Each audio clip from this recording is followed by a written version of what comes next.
For office this year, 237 women running. The first thing we want to do is talk to 8 different women who are on the ballot this Tuesday from both parties who are all first-time congressional candidates. So let me welcome them for something a little different. Democratic Johanna Haynes, a teacher running for Congress in Connecticut. Dr. Kylie Horton, a Democrat running for Congress in North Carolina. Democrat Mariah Phillips, a teacher running for Congress in Tennessee. Republican Pearl Kim, a former prosecutor running for Congress in Pennsylvania. Democrat Gina Ortiz-Jones, an Iraq veteran running for Congress in Texas. Susan Hutchison, a former Republican Party chair running in Washington against Senator Maria Cantwell, who I should mention I once worked for. Democrat Deb Haaland, former Democratic Party chair running for Congress in New Mexico. And Democrat Katie Porter, a law professor running for Congress in California. There are a lot of you. That's sort of the point. Thanks, everyone, for being part of this conversation. Thank you. Thank you. Thank you, Ari. Thanks for having us. Fantastic. I heard at least 4 thank yous. Thank you. We want to go around the horn and do this because this does look like something really different in terms of what voters can choose from on Tuesday. Johanna, let me start with you in the upper left. Why are you running this year? Maybe in a couple sentences, and we'll go around the horn. Because I'm tired of waiting for other people to do what I'd like to see government do, to have my issues and my voice reflected. So why not me? I need to speak up for people like me, people, my students, their families, my community. Kyle? I'm running to be a fighter for our families. For far too long, career politicians like my opponent have been putting the wants of Washington elites and big money special interests and their lobbyists over the needs of everyday North Carolinians. I'm running to put our families first for a change. Mariah? The divisiveness of the 2016 election impacted my classroom and our greater community. Family members were unfriending each other on Facebook. We've got to be better than this. As a U.S. government teacher, I know that government works best when we have people in office who are focused on finding solutions and solving problems. And that's what we need more of in Washington. Pearl? I was frustrated with Washington, the inaction of Congress and politicians that could not work across the aisle for the common good. And I was also inspired by my own personal journey, the Me Too movement, and being a sexual assault survivor that went on to become a special victims prosecutor. I wanted to effectuate greater change. And I'm going to keep moving around, but since you mentioned that, do you feel that that gender gap has basically been a problem, that men in Congress don't always understand those issues you just mentioned? To Pearl? Well, I don't think it's specific to gender per se, because I think with my background, it's relatively unique. I was a former special victims prosecutor for nearly a decade. Right, so you have that track record professionally as well. Gina? Sure. Yes. Hi, I'm running to protect the opportunities that allowed me to grow up healthy, get an education, and serve our country, something everybody in this country should be able to do. And as somebody that worked in national security for 14 years, first as an intelligence officer in the Air Force and then as a civil servant working on economic and national security issues in the executive office of the president, and that entire time I never asked anybody what party they were with. It just didn't matter. So I look forward to bringing a public servant's mindset back to Congress and making sure we do things like protect health care. Unlike, again, my opponent who's voted 8 times to take away health care protections for people that have a pre-existing condition.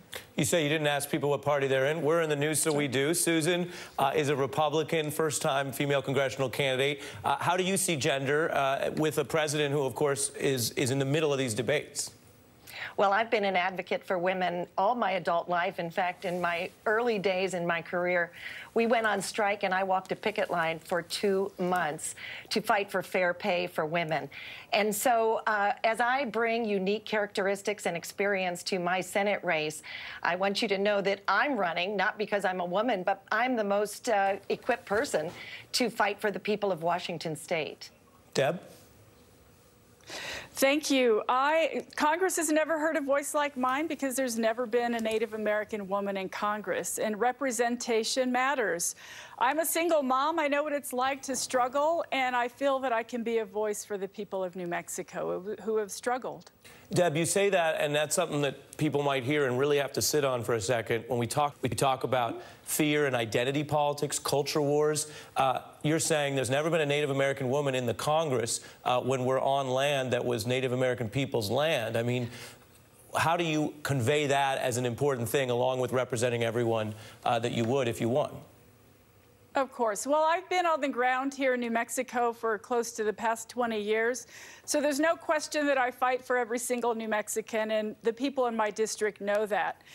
It's interesting when folks, talk about identity politics. If you've always been represented in this country, in government, any level of government, you don't know what it's like to not ever see yourself in any body of government. Mm-hmm. So I feel that it's time to have a Native woman in Congress, and that's one of the reasons I'm running. Yeah, I mean, you're speaking to something, Katie, you get your opening hello, and also maybe you want to speak to what Deb has raised, which is when people talk about this, and it's come up so much in the Trump era, there's this feeling about people saying, well, some people say they feel their culture is being encroached upon, but that often comes from a place of assuming that being in the culture that has power or being a man in a Congress that's overwhelmingly run by men is the default. Why should that be the default? Plus, Katie, you get your opening. Thank you so much. I too am a single mom. I'm a working single mom of 3 young children, and it's very much part of who I am. I understand what it's like to juggle childcare, try to save for college, and so I very much want people to vote for me because I am a woman. It's part of who I am. It's part of my identity, and my race is unusual. I'm running against an incumbent Republican woman who's shown time and time again that she votes against the things that are important to mothers, that are important to parents, and that are really making this country great. So I feel like my background as a woman is an important part of my story, and I'm going to talk about it on the campaign trail. And both men and women across Orange County are really responding to it. And Katie, you're saying you think your opponent as a member of the Republican Party is what, a blank check for Trump? She's absolutely a blank check for Trump. She's voted with him 99% of the time. Even when it's hurt Orange County families, she voted for a tax plan that's going to cause Orange County families to pay more. It's a financial shock we can't afford in this area come tax time. And she's voted to take away health care. She's voted multiple times to defund Planned Parenthood, take away a woman's right to choose. She's not governing for the people of the 45th Congressional District here in California. She's not governing correctly for men or women. She's refused to meet with people, and she's afraid to have the tough conversations that we should expect our government leaders to have. Fascinating, because you're talking there about something that a lot of people think is progress, which is a race where gender, and to some degree, might be canceled out a little bit if both candidates are women. Usually in so many of these races, and we were looking at this preparing the segment, both candidates, the default is men. Pearl, I want to read something to you on the Republican side. Megan Malloy is the co-founder of Republican Women for Progress. Progress is a word people can debate. But she made some waves by saying, quote, "We've told a lot of women, don't run this year. You're a great candidate. If it were any other year, you would win." As a Republican yourself running, I wonder your response to that and to young women watching. Well, I mean, I think what's unique with Pennsylvania in particular is that there has never been a woman of color elected into Congress in Pennsylvania. And in addition to that, there's actually never been a Korean-American female elected into Congress in the history of the United States of America.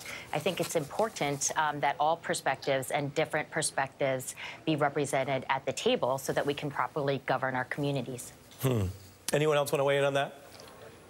I would, yeah. Ari. This is Johanna. When you asked Deb the same question, I mean, we've always been represented sometimes very effectively by people who were not similarly situated. But, I mean, we make up parts of our community. Connecticut as well has never sent an African-American woman to Congress. But in order for us to accurately represent the people in our communities, we should have the voices of all of those people. You know, diversity of experience, background, race, ethnicity, people from all different walks of life. That's the only way we can really have real conversations about the issues that impact our communities. Yeah, and this is Gina. I look forward to being the first out member of Congress from Texas. It's more important I'm not the last, and it's most important, as we've all talked about, that our communities are well represented. It's not lost on me, though, that I'm running against somebody who does not support the Equality Act. So he thinks it's okay again, I'm an Iraq War veteran, for me to be discriminated against in housing, in education, in employment, only because I'm a member of the LGBT community. And also when we think about the importance of life experiences, you know, I know exactly what it's like when your health insurance plan is, I hope you don't get sick, because I was raised by a single mother. So you're never going to have to ask somebody like me, you know, where I am on protecting or increasing funding for the children's health insurance program, for example. I think we invest in young people, protect the most vulnerable. Unfortunately, Will Hurd sees that differently. Anyone else? Ari, think about this. Imagine if the Senate Judiciary Committee would have been all women, how different the Kavanaugh hearings would have been. And yeah. Ari, there are... Going to Johanna first, and then I think Kyle. Oh, that wasn't me, but I agree. I think that that our priorities are reflected by who's at the table. Mariah, go ahead. Yeah, I was going to say, actually, as a teacher running for Congress, I think that there's a unique perspective that I can offer, and I know Johanna as well, that, you know, I see what our families face every day. The diversity of my student population impacts my decisions. I can see the impact of health care or lack of health care for my struggling families, mental health, when families are struggling economically, and when the way that our budgets impact education and how that has a roll-up effect on our economies and our community. Kyle? Yep.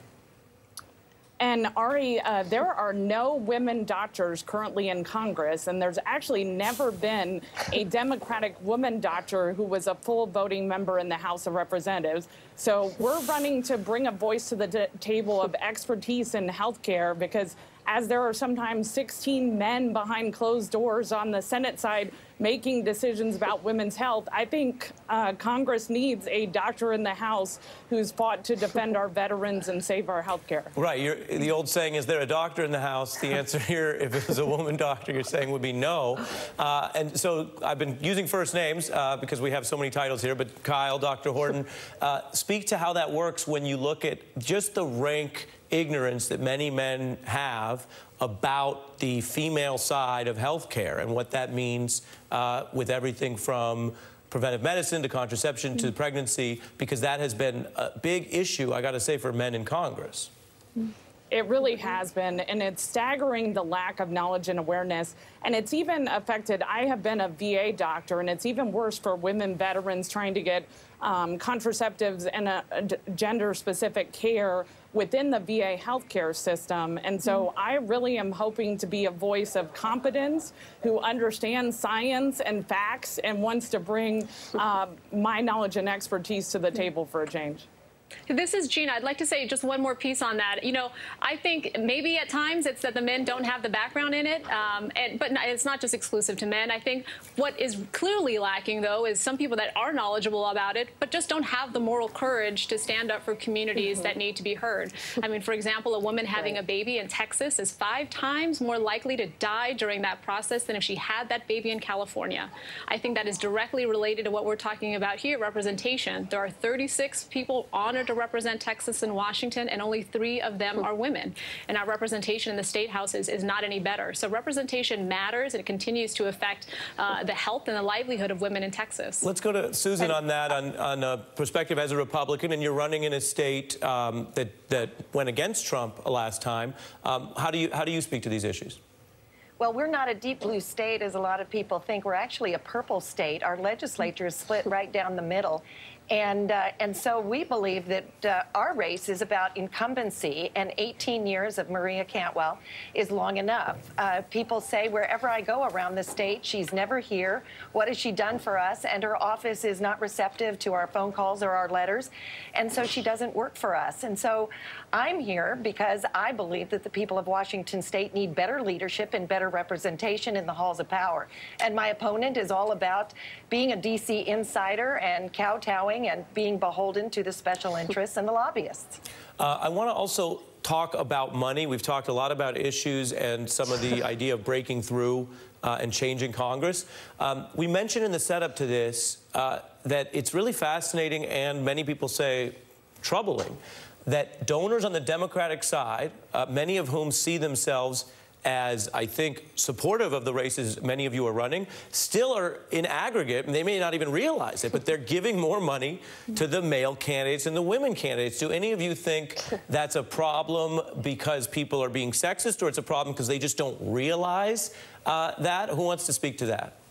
Yeah, I'd like to talk about that a little bit. I mean, I think one of the things that we have to fight for if we want to have a representative Congress is meaningful campaign finance reform. I think campaign finance reform is a women's issue. I think it's an issue about representation. We know there's an earnings gap out there. We know that women have less wealth, less historical wealth. They often don't control the family pocketbook for discretionary expenditures like campaign donations. So meaningful campaign finance reform is not only going to get dark money, special interest money, and foreign money out of our politics, it's also going to make sure that women and men can participate equally in the political process as donors as well as voters. Let me go to Mariah. I'm going to profile you, as a teacher. I'm going to take a wild guess using my reporter skills that you're not constantly hanging out with Wall Street bankers. No. So how does this fit in? Is that a kind of, and a lot of discrimination can be somewhat unseen or even accidental, but is that a kind of systemic thing where there may be male candidates who have networks that aren't available to you? How has that affected your race? How do you fix it?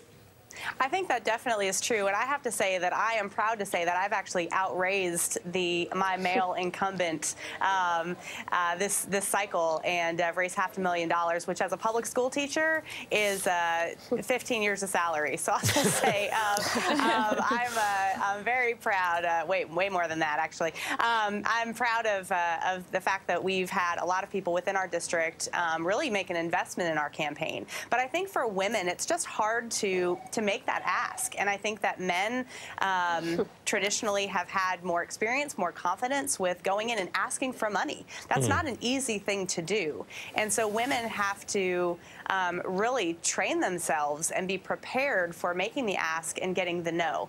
And so the consistency that goes on with that, I definitely think that there is some discrimination in that, I'm sure, with some people. But for me, it was just getting over my own insecurity about asking for money, which is a hard thing for a lot of women to do. And the way you put it, the way it feels at first, because you're doing something new and getting into it, I want to use that as a final question to all of you in a word or a sentence, starting with Johanna up in the corner. I mean, what have you learned this year? What do you want people watching, and particularly young people who might run for office, to know about how it was to decide you should run part of our government? You do deserve to be on that ballot. You should ask people for money, all the things Mariah was just talking about, starting with Johanna.